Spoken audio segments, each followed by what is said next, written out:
नमस्कार, स्वागत है आप सभी का उत्तराखंड की खबरों में। मैं आपके साथ निकिता कश्यप। बुलेटिन की शुरुआत करते हैं। प्रदेश के महामहिम राज्यपाल retired lieutenant general Gurmeet Singh के खिताब आत्मा के स्वर का विमोचन मुख्यमंत्री पुष्कर सिंह धामी के द्वारा राजभवन स्थित ऑडिटोरियम में किया गया। वहीं आपको बता दें कि पुस्तक विमोचन के बाद मीडिया से बातचीत करते हुए मुख्यमंत्री पुष्कर सिंह धामी ने कहा कि ये पुस्तक उत्तराखंड के राज्यपाल ने अपने अनुभवों और आत्मा से निकलने वाली आवाज के आधार पर लिखी है, जो काफी महत्वपूर्ण है। अपनी किताब के आत्मा के स्वर के बारे में बताते हुए प्रदेश के महामहिम राज्यपाल retired lieutenant general Gurmeet Singh ने कहा कि बतौर राज्यपाल 2 साल पूरे होने के बाद इस पुस्तक का विमोचन किया गया है। आपको बता दें कि इस पुस्तक में महामहिम राज्यपाल ने 600 अलग अलग इवेंट के बारे में दिए गए उनके 108 उद्धरणों का समावेश भी है और साथ ही उन्होंने कहा कि ये किताब उत्तराखंडियों से की गई तमाम बातों के निचोड़ पर आधारित है।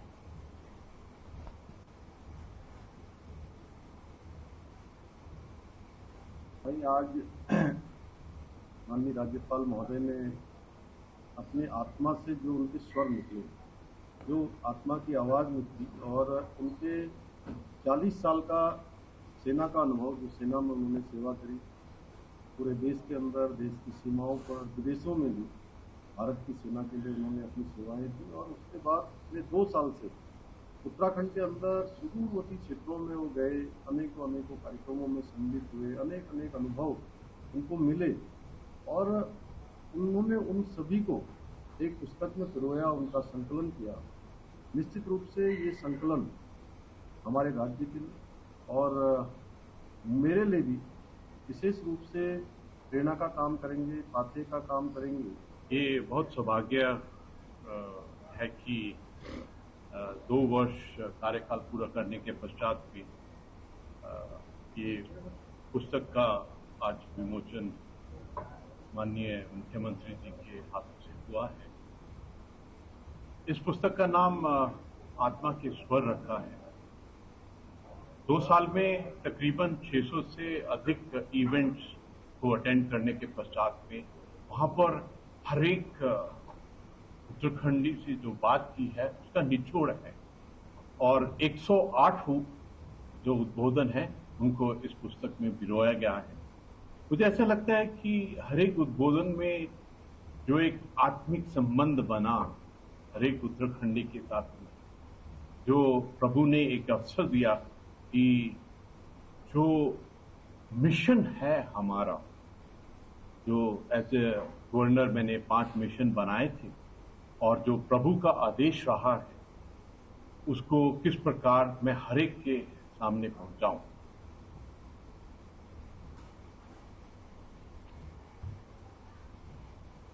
हरिद्वार में ट्रेन की चपेट में आकर एक हाथी की दर्दनाक मौत हो गई। आपको बता दें कि हादसा वन प्रभाग हरिद्वार रेंज में सीतापुर फाटक के पास हुआ। बताया जा रहा है कि ट्रेन की चपेट में आने से हाथी की मौत हो गई है। वहीं आपको बताते चले कि हाथी की मौत की खबर सुनते ही वन महकमे में हड़कंप मच गया और वन विभाग के अधिकारी भी मौके पर पहुंचे। वहीं आपको बता दें कि रेंजर दिनेश नोडियाल का कहना है कि नर हाथी की ट्रेन की चपेट में आने से मौत हो गई है। 3 डॉक्टरों का पैनल रेस्क्यू सेंटर में मृत हाथी का पोस्टमार्टम करेगा और हाथी की उम्र कितनी है पोस्टमार्टम के बाद ही पता चल पाएगा।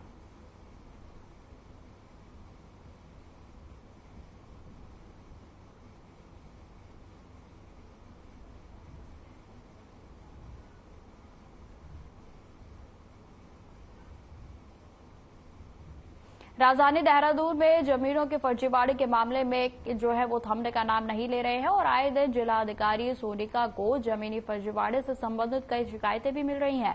खासतौर पर विवादित जमीन भूमि की शिकायतें जिला अधिकारी के ज्यादातर संज्ञान में आती हैं और इन शिकायतों के आधार पर यह कहना बिल्कुल भी गलत नहीं होगा कि देहरादून में भूमाफियों को रोकने में प्रशासन विफल नाकाम साबित हुआ है। हालांकि जिला अधिकारी का कहना है कि यह जरूर है कि शिकायतों पर कार्रवाई करने के लिए संबंधित अधिकारियों को निर्देशित किया जाता है, लेकिन यह देखने वाली बात होगी कि आखिर कब तक प्रशासन इन लैंड माफियाओं पर गाज गिराने का काम करेगा।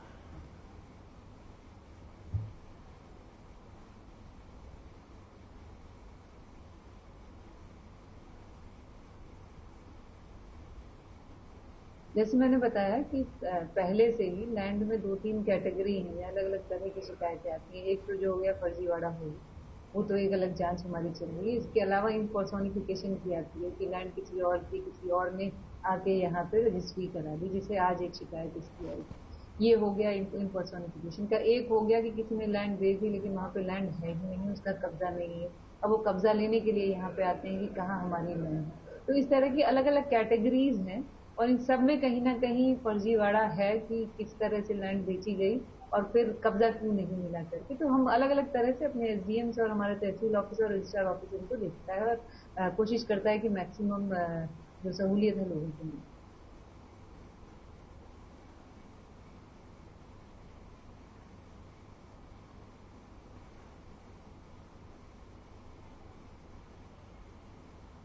अंकिता भंडारी हत्याकांड के आरोपियों को कड़ी सजा दिलाने की मांग को लेकर कांग्रेस ने प्रदेश भर में कैंडल मार्च निकाला। वहीं आपको बता दें कि देहरादून कांग्रेस मुख्यालय से भी कैंडल मार्च निकालकर अंकिता भंडारी को श्रद्धांजलि दी गई।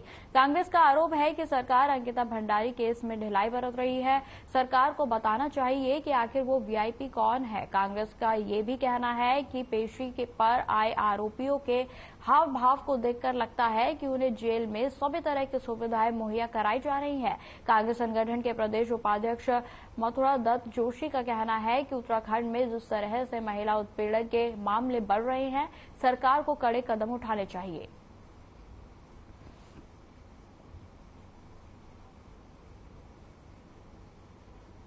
देखिए, अंकिता हत्याकांड के संबंध में जिस तरीके से सरकार द्वारा ढिलाई बरती जा रही है, अपराधियों को संरक्षण दिया जा रहा है, कोर्ट में भी पेशी होती है तो आप देखिए उनके आने का ढंग देखिए, बात करने का किस तरीके से वो कोर्ट में पेश हो रहे हैं, और जेल में भी कितनी सुविधाएं सरकार द्वारा उनको दी जा रही है। उसके खिलाफ आज पूरे प्रदेश में कांग्रेस के कार्यकर्ताओं ने कैंडल मार्च निकालकर अंकिता भंडारी जी की आज बरसी भी है, उनको श्रद्धांजलि अर्पित की। और हम सरकार से मांग करते हैं कि महिलाओं में बढ़ रहे अत्याचार और दुराचारियों के खिलाफ सख्त कार्रवाई करते हुए, ताकि भविष्य में इस तरह के ऐसे कृत्य की पुनरावृत्ति न हो सके। ब्रेक के बाद फिर से स्वागत है आपका बढ़ते खबरों की ओर। मुख्यमंत्री पुष्कर सिंह धामी ने प्रदेशवासियों को विघ्नहर्ता भगवान श्री गणेश की भक्ति और आराधना को समर्पित गणेश चतुर्थी के पर्व पर बधाई और शुभकामनाएं दी। उन्होंने सभी के जीवन में सुख समृद्धि की कामना की। वहीं आपको बता दें कि सीएम ने सभी को गणेश चतुर्थी की बधाइयां दी हैं।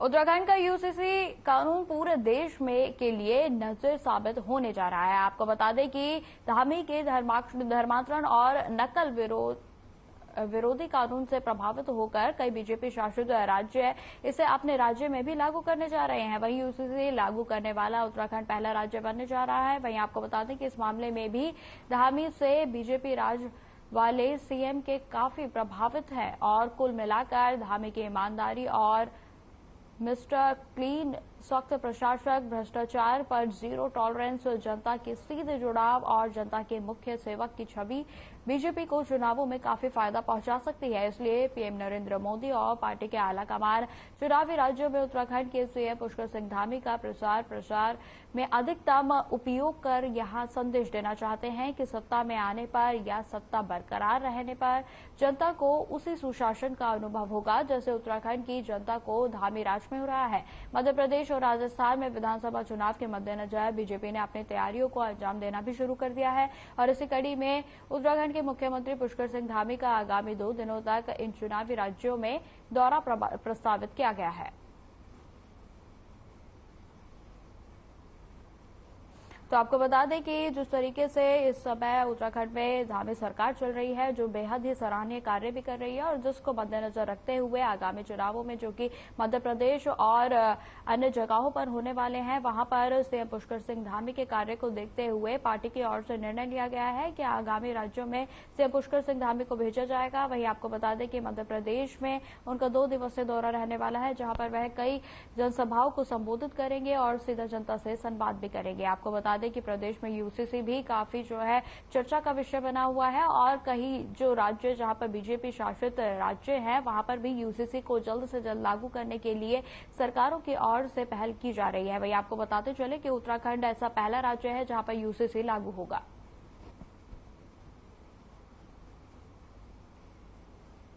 पर्यटन नगरी रानीखेत में भाजपा रानीखेत जिलाध्यक्ष लीला बिष्ट ने प्रेस वार्ता की। वहीं आपको बता दें कि जिसमें उन्होंने केंद्र की मोदी सरकार के 9 साल के कार्यकाल की जमकर सराहना की। उन्होंने कहा कि केंद्र सरकार ने गैस के दामों में कटौती का मातृशक्ति को सम्मान दिया है। राज्य में लगभग 75,000 बहनों को गैस कनेक्शन दिए जाएंगे।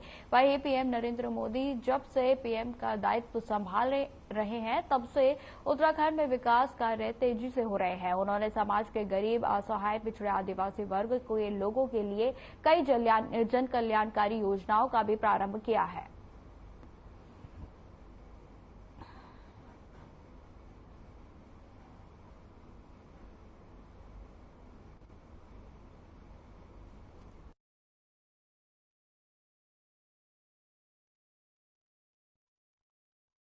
हमारे विपक्ष की बातों को मुद्दा था नहीं घेरने का, केवल गैस लगी थी, क्योंकि 9 साल का कार्यकाल किसी मंत्री पे कोई भ्रष्टाचार की एक लकीर नहीं लगी।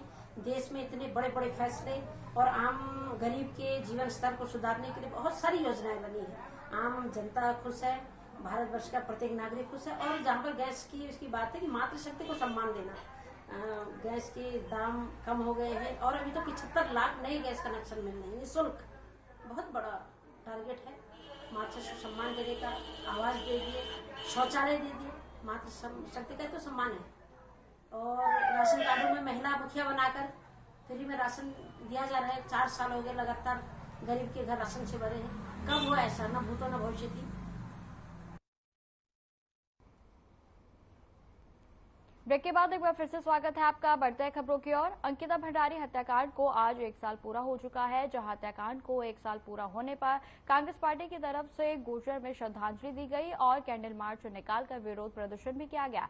जहां सरकार इस हत्याकांड में संलिप्त वीआईपी को बचाने में लगी है, तो जिस दौरान जिलाध्यक्ष मुकेश ने कहा कि जो बीजेपी की बेटी पढ़ाओ बेटी बचाओ की बात करती है, अंकिता को 1 साल में भी न्याय नहीं मिल पा रहा है।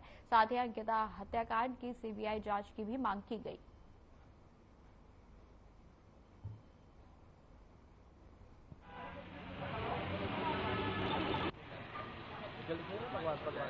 अंकिता भंडारी हत्याकांड को 1 वर्ष पूरा हुआ है और आज हमारे प्रदेश के माननीय अध्यक्ष शरण नेहरा जी के निर्देशानुसार पूरे प्रदेश भर के जिला मुख्यालय, ब्लॉक और नगर मुख्यालयों में हम कांग्रेस जनों ने उस बेटी को अपनी श्रद्धांजलि अर्पित करने के लिए और उसको न्याय दिलाने की मांग को लेकर के आज कैंडल मार्च निकाला है।